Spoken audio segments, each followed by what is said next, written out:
Hello everybody, welcome back to another Star Wars figure review.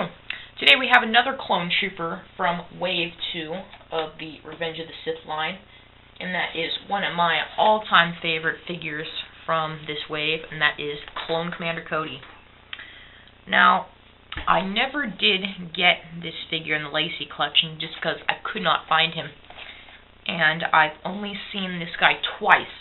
Once, the first time is the one I picked up here, and this was the only one on the shelf. And then the other time that I saw was, out of my area, and obviously I didn't want to pick up another one. So this is the one I got. So Clone Commander Cody's have always kind of been a little rare figure, so I'm happy that I finally picked one up. So it reads, "Celebrate the legendary Star Wars saga that changed the universe forever.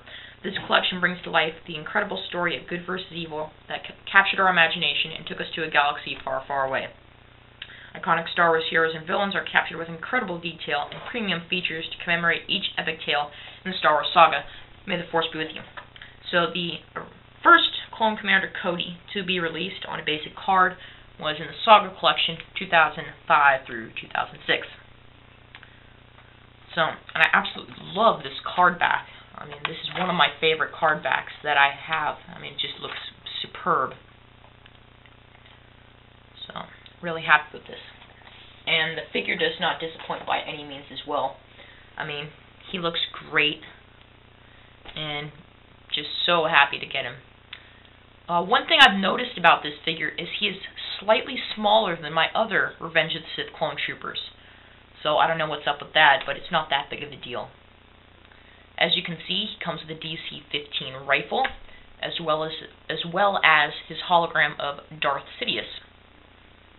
If I lift up his shoulder right here, you will see that Obi-Wan Kenobi's lightsaber hilt is attached to his belt, which he finds after Obi-Wan drops it while riding the Boga chasing General Grievous.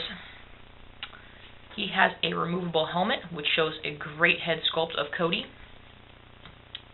And I never realized he had that sort of haircut, so that's kind of interesting.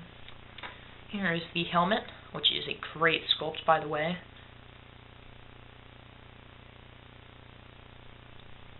So, very cool. He also has a removable jetpack piece on his back, which comes off very easily, so,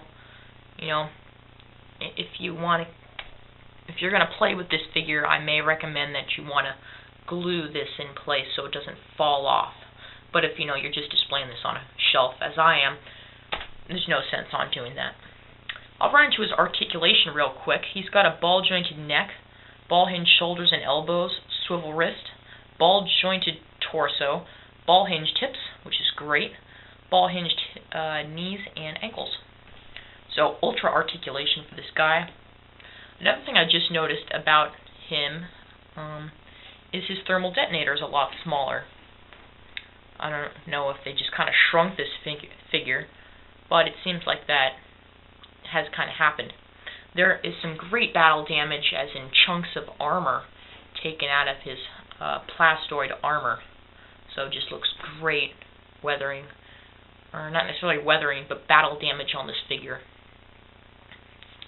Now, if you all remember the somewhat drama that was happening with the Legacy Collection version of this figure, is they're pretty much identical except for a few things. One is the Legacy Collection had this little communications antenna here, however it was all orange, which collectors were having a big fuss about because technically it's not the right color or movie accurate. Another thing that was really creating a lot of hype was his belt. The belt was backwards, so the orange was on this side and the gray was on this side, and Obi-Wan's lightsaber would have to fit over here, and people were just going berserk about that and just did not care for it at all. However, Hasbro must have realized that this was a very big issue for collectors, so it is nice that they re-released it in the vintage line, which I'm not disappointed about by any means, because then we get that amazing card back. One issue I did have with this figure, it was very hard for me to get Obi-Wan's lightsaber into the belt. I had to use a knife and then attack to kind of create a new hole in his belt to place the hilt peg into the belt. So just letting you know that that is kind of a difficulty. Overall, this figure is absolutely great and is a must-have for any Star Wars fan, collector, kid, anybody. You need to get this figure. And I'm guessing, just by the rarity of Commander Cody, that the Ultimate Galactic Hunt version would be even more rare. So if you see that, pick it up. So until next time, Star Wars collectors, keep collecting. Star Wars fans, start collecting. And may the Force be with you. Bye.